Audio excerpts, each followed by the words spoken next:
കഴിഞ്ഞ 2-3 ദിവസങ്ങളായിട്ട് UDFകാർ വ്യാപകമായിട്ട് സോഷ്യൽ മീഡിയ വഴി തള്ളിമറിക്കുന്ന ഒരു പോസ്റ്റാണ് നിങ്ങൾ ഈ കാണുന്നത്. അതിൽ പറയുന്നത്, അധികാരത്തിൽ വന്ന ദിവസങ്ങൾക്കുള്ളിൽ ഒരു പുതിയ സർക്കാർ നടപ്പിലാക്കിയ ജനപ്രിയ നടപടികൾ: ആശാവർക്കർമാർക്ക് 3000 രൂപ, അംഗൻവാടി ടീച്ചർമാർക്ക് 1000 രൂപ, പാചക തൊഴിലാളികൾക്ക് 500 രൂപ, ഹെൽപ്പർമാർക്ക് 500 രൂപ, സ്ത്രീകൾക്ക് ഓർഡിനറി KSRTC ബസ്സുകൾ സൗജന്യ യാത്ര, കത്രിക വയറ്റിൽ കുടുങ്ങിയ ഹർഷീനക്ക് സർക്കാർ ജോലി, കാലാവധി തീർന്ന PSC, അങ്ങനെ പോകുന്നു. ഇതിൽ ആദ്യത്തെ 5 എണ്ണത്തിൻ്റെ പ്രത്യേകത സർക്കാരിന് നേരിട്ട് എല്ലാ മാസവും പണം കൊടുക്കേണ്ട ബാധ്യതകളാണ്. അത് ശരിയാണ്, വസ്തുതയാണ്, ബാധ്യതകളാണ്. പക്ഷേ ഇവിടെ വലിയൊരു തട്ടിപ്പ് നടക്കുന്നുണ്ട്. നമ്മൾ തീരെ ശ്രദ്ധിക്കാതെ പോയൊരു തട്ടിപ്പ്. അതാണ് പറഞ്ഞു വരുന്നത്. ആശാ വർക്കർമാർക്ക് 3000 രൂപ കൂട്ടി. യഥാർത്ഥത്തിൽ ആശാ വർക്കർമാരുടെ സമരത്തിൽ പോയിട്ട് VD സതീശൻ പറഞ്ഞത്, ആദ്യത്തെ ക്യാബിനറ്റിൽ ചേർന്നിട്ട് നിങ്ങളുടെ ആവശ്യം അംഗീകരിക്കുക, അതിന് പരിഹാരം കാണുക എന്നുള്ളത്. എന്തായിരുന്നു ആശാ വർക്കർമാരുടെ ആവശ്യം? ആശാ വർക്കർമാർക്ക് 21,000 രൂപ ശമ്പളവും വിരമിക്കൽ 5 ലക്ഷം രൂപയുടെ വിരമിക്കൽ ആനുകൂല്യവും വേണമെന്നുള്ളതായിരുന്നു. പക്ഷേ ആദ്യത്തെ ക്യാബിനറ്റ് തന്നെ തീരുമാനം വന്ന് അവരുടെ ആനുകൂല്യം, അതായത് ഓണറേറിയം 3000 രൂപ കൂടി കൂട്ടി. എന്ന് വെച്ചാൽ 12,000 രൂപയ്ക്ക്. 21,000 ആവശ്യം, 12,000. സമരപ്പന്തൽ പൊളിച്ചു പോയി. നോക്കണം, ഈ കഴിഞ്ഞ 10 വർഷം കൊണ്ട് 1000 രൂപ, ഉമ്മൻചാണ്ടിയുടെ കാലത്ത് വെറും 1000 രൂപ ഓണറേറിയം ഉണ്ടായിരുന്നത് 9,000-ലേക്ക് വർദ്ധിപ്പിച്ചു. മറ്റ് ആനുകൂല്യങ്ങളൊക്കെ ചേർത്ത് 16,000 പേരെ ബെനിഫിറ്റ് കിട്ടുന്ന ആളുകളുണ്ടായിരുന്നു.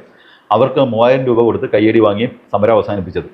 അപ്പോൾ അതൊരു സ്പോൺസേർഡ് സമരമായിരുന്നു എന്നുള്ള എല്ലാവർക്കും അറിയാം. അപ്പോൾ എത്ര ആശാ വർക്കർമാർ കേരളത്തിലുണ്ട്? നമുക്ക് കണക്ക് നോക്കാം.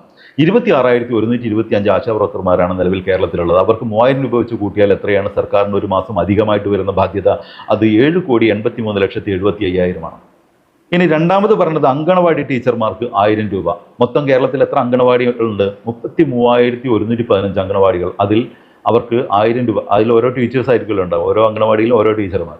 ആ ടീച്ചേഴ്സിന് 1000 രൂപ വെച്ച് കൂട്ടിയാൽ മൊത്തം സർക്കാരിന് വരുന്ന അധിക ബാധ്യത 3,31,15,000. അടുത്തത് ഈ പാചക തൊഴിലാളികൾ, അതായത് സ്കൂളുകളിലെ സർക്കാർ എയ്ഡഡ് സ്കൂളുകളിലെ 2 തരം സ്കൂളുകളിലെ പാചക തൊഴിലാളികൾക്കായാലും ടീച്ചേഴ്സിനായിരുന്നു ശമ്പളം കൊടുക്കുന്നത് സർക്കാരാകുന്നത്. അപ്പോൾ അവിടുത്തെ പാചക തൊഴിലാളികൾക്ക് 500 രൂപ. മൊത്തം സർക്കാർ എയ്ഡഡ് മേഖലയിലുള്ള മൊത്തം സ്കൂളുകളുടെ എണ്ണം 12,644 കേരളത്തിൽ.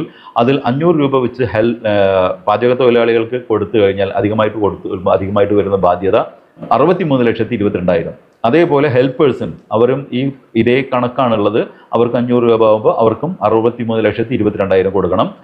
കൂടാതെ KSRTCയിലെ വനിതകൾക്കുള്ള സൗജന്യ യാത്ര ഓർഡിനറി ബസ്സിൽ, അത് മുഖ്യമന്ത്രി പറഞ്ഞ കണക്കെടുത്താൽ 60 കോടിയാണ്.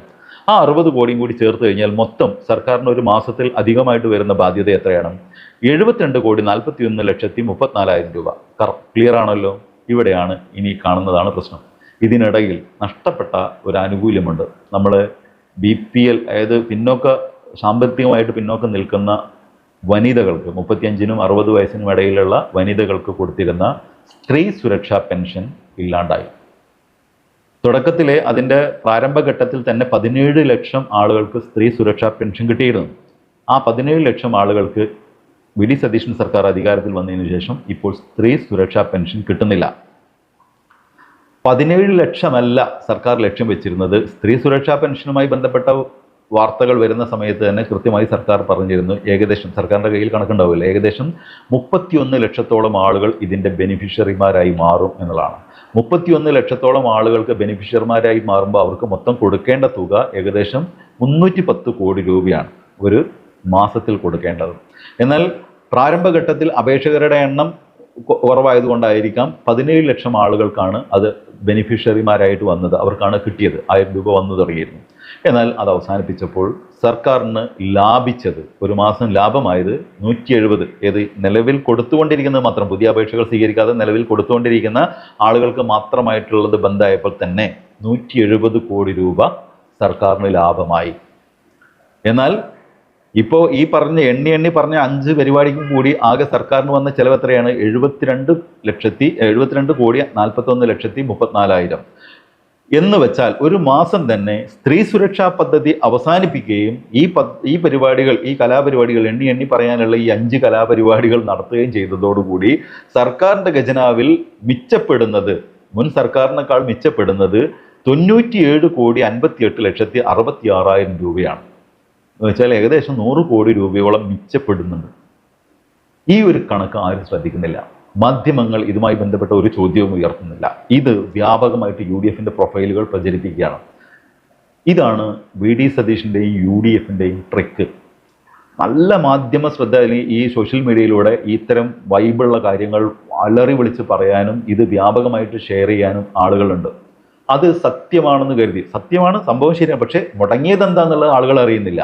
സ്ത്രീ സുരക്ഷാ പെൻഷൻ 170 കോടി, ഞാൻ ആവർത്തിച്ച് പറയുന്നു 170 കോടിയല്ല, അതിൻ്റെ പ്രാരംഭഘട്ടത്തിൽ വന്ന അപേക്ഷയിൽ നിന്നാണ് ഈ 17 ലക്ഷം ആളുകളെ കണ്ടെത്തിയത്. സർക്കാരിൻ്റെ കയ്യിലുള്ള കണക്ക് പ്രകാരം 30 ലക്ഷത്തിൽ കൂടുതൽ, ഏകദേശം 31 ലക്ഷത്തോളം ആളുകൾ അതിൻ്റെ ബെനിഫിഷ്യറിമാരായിട്ട് വരും എന്നാണ് സർക്കാർ പ്രതീക്ഷിക്കുന്നത്.